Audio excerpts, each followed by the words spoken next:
ఆయన interview details. దాంతో అండి మనకు తెలుస్తుంది ఏంటంటే ఓన్లీ కన్ఫిగరేషన్ పార్ట్తో కనుక if you go to an interview you won't be able to answer anything at all.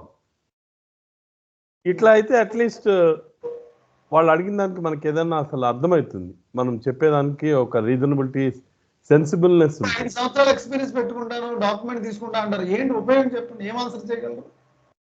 We can't do anything at all.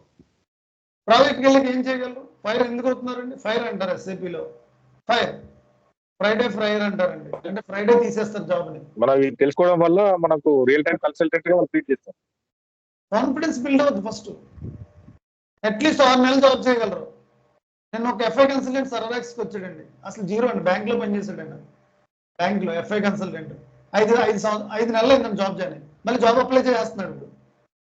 అలా ఎంతో మంది. నేను వీడియోస్ ఎందుకు పెట్టినంటే నాకు అవసరం లేదు సార్, నేను సబ్మిట్ డెలివర్ చేయటం, స్టూడెంట్కి సాటిస్ఫాక్షన్ అనే దానికి నాకు లేదు, మీకు ఉండదు, ఎక్కడ ఉండదు ప్రపంచంలో.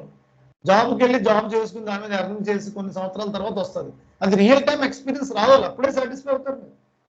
ఎక్కడో ఏదో కారణాలు ఇంకా ఉంటుంది, నాకు ఉంటుంది, ఇంకా సబ్మిట్ రావాలి, ఇంకా ఏదో నేర్చుకోవాలి, క్లౌడ్లో ఇంకా ఏదో టైం ఉండాలి, చెయ్యాలి, ఇవన్నీ ఈ ఏజ్లో అన్నీ సహకరించాలి.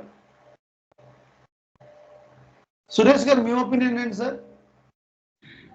సార్ నా ఒపీనియన్ వచ్చేసరికి కాన్ఫిగరేషన్ పార్ట్ ఎక్కడైనా దొరికింది కానీ సార్, మీరు చెప్పిన ఈ వే ఆఫ్ టీచింగ్ అనేది ఎక్కడ ఈవెన్ గూగుల్లో కానీ యూట్యూబ్లో కానీ అదర్ టీచర్స్ ఎవరి దగ్గర తీసుకున్నా కానీ రియల్ టైం ఎక్స్పీరియన్స్తో చెప్పరు సార్. ఎందుకంటే కాన్ఫిగరేషన్ వచ్చి పాయింట్ టు పాయింట్ ఇలా ఎవరు చెప్పరు సార్. అది యాక్చువల్లీ వాళ్ళు మిగతా క్లాస్లో చెప్పేది ఏంటంటే సార్, ఒక కాన్సెప్ట్ తీసుకుంటారు, బెటర్ టీచింగ్ అయితే కాన్సెప్ట్ తీసుకుంటారు, ఆ కాన్సెప్ట్ జస్ట్ పైపైన ఇలా చేయాలని చెప్పేసి చెప్తారు. మీరు చెప్పినట్టు మీరు అన్నారు, వాళ్ళు ముందే కొన్ని కాన్ఫిగర్ చేసుకుంటారు సార్, ఆ కాన్ఫిగర్తో ఎక్స్ప్లెయిన్ చేస్తారు.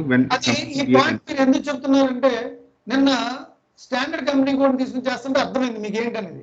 అవును సార్.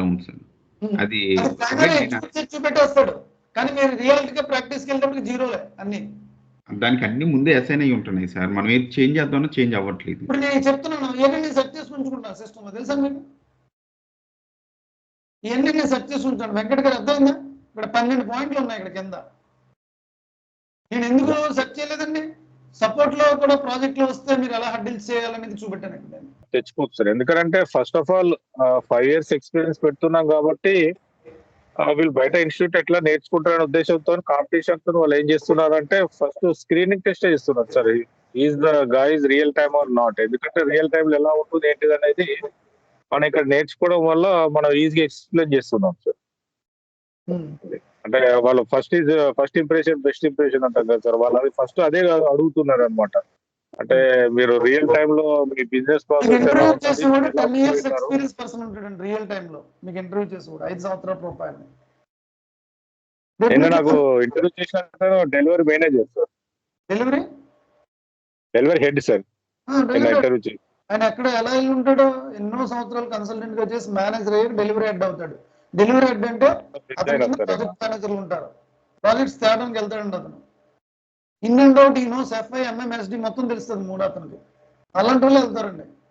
నేను అందుకే ఫస్ట్ నుంచి ఈ మాడ్యూల్స్ ఎందుకు ఫోకస్ చేసిన అదేనండి, ఈ 3 మాడ్యూల్ బేస్ మాడ్యూల్స్. ఇప్పుడు నేను ఇది చెప్పగలుగుతున్నాండి మీ అందరికీ చెప్పాలంటే 20% క్లాసెస్ ఉన్నాయండి, ఒక 10 క్లాసులు చాలా వరకు కట్ ఆఫ్ చేసేచ్చి. నేను ఎఫ్ఐ ఎందుకు చెప్పానండి, అందుకే మీకు అకౌంట్స్ ఏమి నేర్పలేదు, ఎఫ్ఐతో చాలా లింక్ ఉంటుందండి. ఆ ఇన్వాయిస్ పోస్టింగ్ కన్ఫిగరేషన్ కూడా నేను చేసుకుని ఉంటాను అనుకోండి, అది కూడా చూపెట్టేస్తాడు. సిఆర్ఎల్ నో లాక్స్ అని వచ్చి చూడండి, అది కూడా రాదు.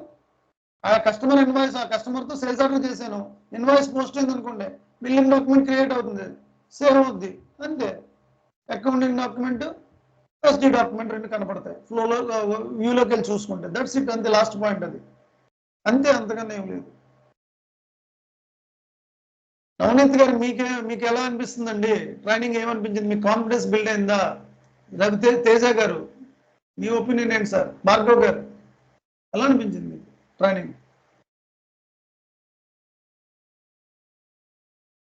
సార్ అంటే నేను ఇక్కడ జాయిన్ అయినప్పుడు నాకు కంప్లీట్ జీరో నాలెడ్జ్, నాకు అసలు ఏసీపీ అంటే కూడా తెలీదు. సో ఇప్పుడైతే మీ ట్రైనింగ్ తర్వాత నాకు ఒక 50% అయితే నాలెడ్జ్ వచ్చింది. సో మిగిలింది నేను ప్రాక్టీస్ చేయడం, చదవడం వల్ల అయితే ఖచ్చితంగా కాన్ఫిడెన్స్ బిల్డ్ అవుతుంది. ఇప్పుడు శ్రీధర్ సార్ చెప్పినట్టు ఆ క్వశ్చన్స్ అన్ని కూడా ఇవన్నీ మీ ట్రైనింగ్ లోనే ఉన్నాయి. ఇవన్నీ అంటే ఆ క్వశ్చన్ అన్నిటికీ ఆన్సర్ చేయొచ్చు. క్లియర్ గా ప్రాక్టీస్ చేస్తే మాత్రం ప్రతి ఒక్క క్వశ్చన్ కి ఆన్సర్ చేయొచ్చు అనే కాన్ఫిడెన్స్ అయితే వచ్చింది సార్.